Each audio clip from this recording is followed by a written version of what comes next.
Hier, Éric Zemmour est venu à Drancy pour nous expliquer notamment ceci. Je dis au contraire, je pense qu'il faut rassembler les Français pour défendre la France telle qu'elle est et ne pas changer de civilisation et ne pas changer de peuple. Et pour ce projet-là, il y a des Français des classes populaires, il y a des Français d'où qu'ils viennent d'ailleurs, d'où qu'ils viennent, et il y a des Français plus aisés. Et c'est cette alliance que je défends, c'est cette alliance qui justement évitera ce que vous défendez, vous, c'est-à-dire la lutte des classes. Qui on voit en face d'Éric Zemmour, là, qui se tient comme un pic. Alors on me dit que je suis passé d'une dégaine de policier à celle d'un commissaire, visiblement j'ai upgrade d'un point de vue statistique, mais bon. Alors, le discours d'Éric Zemmour, tiens, nier la lutte des classes pour proposer d'allier le prolétariat et la bourgeoisie sous l'égide d'un sauveur suprême sans passer par les corps intermédiaires, ça vous rappelle rien comme théorisation politique? Ça me rappelle quelqu'un qui était un peu petit aussi, comme Éric Zemmour. Porter des talonnettes. Oui, enfin bon, bref, alors, bon, c'est intéressant. Comment Éric Zemmour compte-t-il s'y prendre pour réaliser cette fameuse alliance? Parce qu'on sait qu'il est pour un départ à la retraite à 64 ans, il s'est positionné dessus, c'est-à-dire une fois que l'espérance de vie en bonne santé est carbonisée. On sait aussi qu'il est contre toute hausse du SMIC et qu'il ne va rien faire contre l'explosion de la fortune des plus riches. Alors comment il fait pour rallier les prolétaires s'il leur propose rien, Éric Zemmour? Eh bien, il fait comme dans les mangas. Dans Yu-Gi-Oh!, le héros a son dragon blanc aux yeux bleus. Dans Pokémon, le héros a son Pikachu. Eh bien, Eric, lui, il a le racisme. Il a la carte spéciale, le racisme contre les étrangers. C'est bien, le racisme. Ça permet de faire tranquillement les poches du prolétariat, justement, pendant qu'il regarde ailleurs. Alors, petite démonstration en vidéo. Il faut réduire les charges sociales sur les entreprises qui sont beaucoup trop importantes. Il faut réduire les impôts, il faut réduire les impôts de production. J'ai vu que le gouvernement avait commencé en réduisant de 10 milliards, il faut faire beaucoup plus. Tout ça aussi, ça va coûter de l'argent à l'État. Mais bien sûr que ça va coûter de l'argent à l'État. Et vous voulez augmenter le budget de la défense à 60 milliards, Éric Zemmour, de 40 à 60 milliards le budget de la défense. C'est ce que absolument, vous avez dit hier. porté à. Mais alors comment vous trouvez tout cet argent? Eh bien, il y a plusieurs moyens. D'abord, moi je pense qu'il faudrait, pour attaquer le modèle social français sans attaquer le modèle social français, je m'explique, c'est-à-dire que évidemment que notre problème c'est une protection sociale trop importante. Nous avons 750 milliards de dépenses, c'est une folie, on est champion du monde, 30% du PIB, on a 47% de prélèvements obligatoires, encore champion du monde, la moyenne européenne est à 41%, et on a 54% de dépenses publiques. Donc il faut réduire. Or, il faut la réduire sans toucher au modèle social des Français. Donc moi, je pense, première chose, il faut enlever la solidarité nationale aux étrangers. C'est-à-dire qu'il faut enlever le RSA, les allocations logement et les allocations familiales. Tout un programme, bon, vous l'avez compris, il y a trop de solidarité selon Éric Zemmour, il y a trop de fraternité. La devise française, elle coûte trop cher au fond. Donc pour Zemmour, il faut la réduire. Mais on ne peut pas la réduire parce qu'il veut faire l'alliance avec le prolétariat, il paraît. Donc comment on fait pour la réduire? Eh bien, c'est simple. On frappe les étrangers, tous les étrangers, même les étrangers régularisés, parce qu'on s'en fout du rayonnement de la France ou de faire venir des étudiants étrangers, on s'en fout. Mais Éric Zemmour a un petit problème à ce stade-là. C'est que les étrangers, ça coûte pas très cher. Il n'y a pas grand-chose à prendre sur l'argent des étrangers. Alors pour pouvoir faire croire qu'il va pouvoir donner quoi que ce soit aux Français, au prolétariat avec qui il veut faire son alliance, qu'est-ce qu'il fait? Eh bien, il ment. Et depuis qu'il sillonne les plateaux télé, Zemmour nous fait un marathon du mytho, une coupe du monde du mensonge, et celui qui ose penser ou dire qu'on prend légèrement les Français pour des cons dans le processus se voit rétorquer toujours les mêmes chiffres, ce sont les chiffres de l'INSEE. Alors, c'est parti pour un peu de maths avec l'INSEE, examinons quelques petits bobards d'Éric Zemmour. Premier bobard, pour nous expliquer que les étrangers coûtent trop cher, Zemmour nous dit régulièrement qu'il y a 3 fois plus d'inactifs étrangers que d'inactifs français. Mon Dieu, 13% de Français inactifs contre 40% d'étrangers inactifs. Mais c'est qu'ils foutent rien, dis donc. Donc vite, faut qu'on s'indigne pendant que les milliardaires se versent 110 milliards d'euros en pleine crise épidémique. Mais attendez 2 secondes, c'est quoi un inactif selon l'INSEE? Définition que Zemmour ne connaît même pas, il inclut les chômeurs dedans. Les inactifs, c'est, je cite, les personnes qui ne sont ni en emploi ni au chômage, dont les étudiants et retraités ne travaillant pas en complément de leurs études ou de leur retraite. En gros, les inactifs, on pourrait dire, c'est les retraités, les étudiants, les hommes et les femmes au foyer. Alors là, on peut commencer à se poser des grosses questions, parce qu'en France, il y a plus de 17 millions de retraités. Donc, plus de 20% de la population est à la retraite. Il y a 20% de la population à la retraite, mais selon Zemmour, il n'y a que 13% d'inactifs. Ça, c'est ce qu'on peut appeler un calcul audacieux. Alors, qu'est-ce qu'il a fait Zemmour pour arriver à un chiffre aussi bas? C'est simple, il ne s'est pas pris la tête.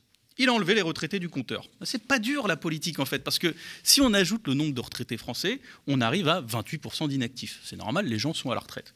Et encore, je suis gentil, je compte pas les étrangers qui sont comptés comme inactifs mais qui travaillent au noir, en nettoyant vos toilettes, en travaillant dans les cuisines ou sur les chantiers. Selon un rapport du Conseil d'orientation pour l'emploi en février 2019, ça fait un peu de monde, même si certains cumulent le travail au noir avec un autre job légal, ça représente environ 2,5 millions de personnes.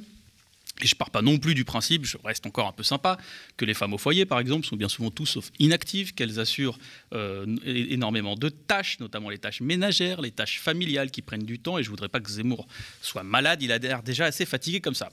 Bon, on se fait un deuxième mensonge. Allez, on se fait un deuxième mensonge, c'est parti pour la vidéo. Vous savez que la CAF, j'ai déjà donné ce chiffre aussi, 42%, toujours selon ce magistrat, 42% des versements de la CAF sont versés à des étrangers. À des personnes nées à l'étranger.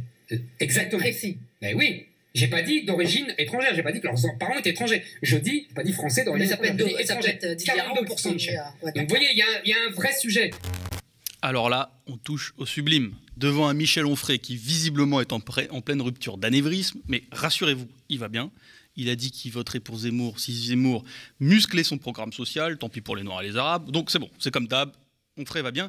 Zemmour, il nous fait la totale. Alors, 40% des versements de la caisse des allocations familiales reviendraient aux étrangers, nous assène Zemmour. Enfin, des étrangers, non. Des personnes nées à l'étranger, la corrige Christine Kelly. Et oui, répond Zemmour, exactement. Bon, c'est pas du tout la même chose, mais c'est exactement ce qu'il a dit. Tant pis d'ailleurs si les étrangers ne représentent que 10% des allocataires de la CAF, selon qui la CAF elle-même, ce qui les éloigne un peu quand même des 40% d'allocataires. Alors Libération a bien enquêté sur ce chiffre qui, encore une fois, fait peur. Un chiffre qui est créé pour nourrir du ressentiment envers les étrangers pendant que vos pouvoirs d'achat se fait carboniser. Et on s'aperçoit de quoi? Déjà que Zemmour a un gourou.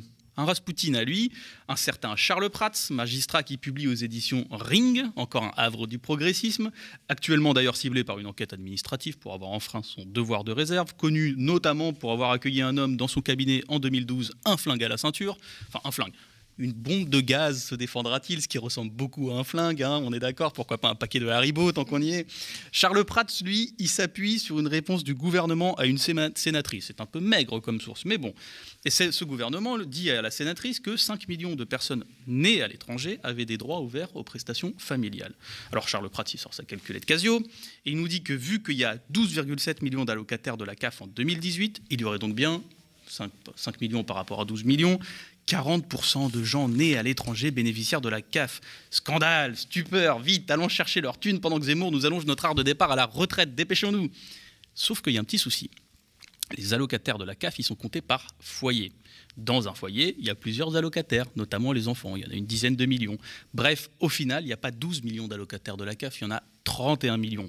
Donc si on refait le petit calcul, les personnes nées à l'étranger ne représentent pas 40% des allocataires de la CAF, ils en représentent à peine 15%. Ça fait moins d'argent, hein. Des mythos comme ça par Charles Prats, repris par Zemmour, mais aussi par une grande partie de l'extrême droite et de la droite. Et ça va venir, vous allez voir, pendant la campagne, ça va être repris. Il y en a plein. La fraude au numéro de sécu, 14 milliards d'euros de perdus. Il paraît terrible. Il paraît qu'on fabrique des cartes vitales dans les souks à Casablanca, dit un jour Zemmour, c'est pas une blague. Alors le problème, c'est que selon tous les acteurs institutionnels, cette fraude ne coûte que 200 à 300 millions d'euros. Mais comment diable Charles Prats a bien pu dire que 14 milliards d'euros étaient volés aux Français? Alors lui, il utilise un rapport de 2012. C'est un rapport de la délégation nationale de la lutte contre la fraude qui avait contrôlé 2000 numéros d'immatriculation de sécu. Et elle a noté un taux de fraude, ce qu'elle appelle un taux de fraude à l'époque, de 10,4%. Charles Prats, un peu flemmard, comme d'habitude, a juste pris ces 10% de taux de fraude potentiel sur 2000 contrôles, je le rappelle, pour les appliquer aux 18 millions de personnes inscrites au fichier. Il se dit, puisqu'il y a 10% de fraude sur 2000, on va dire qu'il y a 10% de fraude sur 18 millions. C'est facile, la politique, moi je vous le dis.